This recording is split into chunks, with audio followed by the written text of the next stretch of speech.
Mais ici au Maroc, il existe là un grand problème là, de la déscolarisation et de la rupture et des décrochages scolaires, surtout dans le monde rural. Le grand pourcentage, il est dans le grand monde rural. Et le grand pourcentage dans le monde rural, elle est chez le sexe féminin, c'est-à-dire la fille rurale. Dans les maisons familiales, on met beaucoup l'accent sur le projet éducatif dans la maison. Et c'est à travers ce projet éducatif que les jeunes eux-mêmes arrivent avec toute l'animation des plans de formation proposés, de l'animation socioculturelle, de la vie en internat. Ils arrivent quand même à se reconstruire eux-mêmes et à prendre leur place peu à peu dans leur famille d'abord, dans le territoire et dans le monde professionnel. Il y a un jeune qui me disait, mais autrefois, souvent j'entends ramasser les affaires et croiser les bras. Mais dans les maisons familiales, on était toujours sollicité pour utiliser les bras et croiser les têtes. C'est à travers la rencontre, le dialogue, le questionnement qu'il arrive quand même à se construire tout en échangeant avec les adultes, avec ses collègues, dans la mise en commun, en maison familiale et à travers les outils de la pédagogie de l'alternance.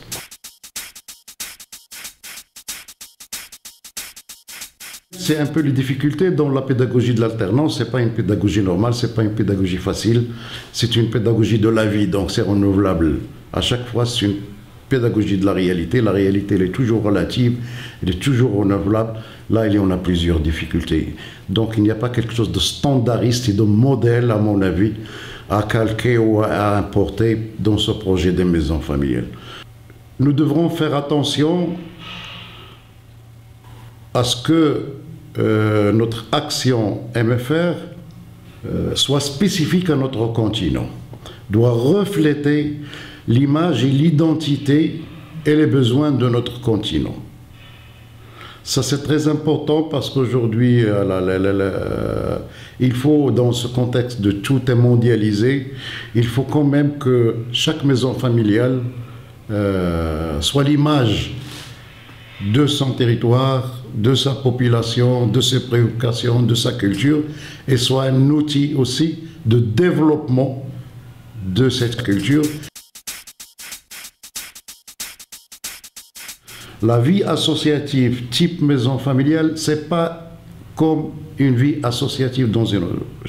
La responsabilisation, l'implication des acteurs de développement, des familles, des professionnels, faire tout le monde, ramener tout le monde autour des projets des jeunes et des projets de l'association, c'est pas une chose facile. Ça nécessite de la mobilisation, de la formation, de l'information, de la sensibilisation, et c'est une nouvelle prise de conscience par rapport aux représentations qui ont des gens et qui viennent de milieux différents et avec des convictions, je dirais, différentes. Donc ça, c'est difficile parce que ce sont eux qui portent le projet, ce sont eux qui sont souverains dans les maisons familiales. C'est un besoin pour la profession. C'est un besoin pour la profession qui va nous aider à régler le défi de la profession.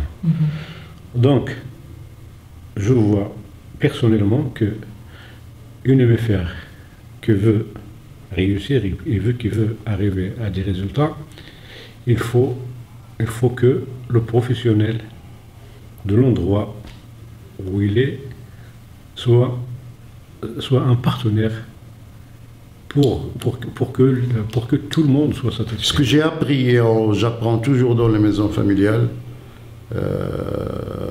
c'est que parler avec les gens et essayer de ne pas décider et penser à la place d'eux. Donc ce que je conseille, c'est d'abord chercher des partenaires, surtout de la profession, que ce soit l'agriculture, que ce soit le tourisme, que ce soit parce que c'est très important. C'est très important. Mais il ne me faire son partenaire, à qui il va travailler. Voilà, c'est ça la question.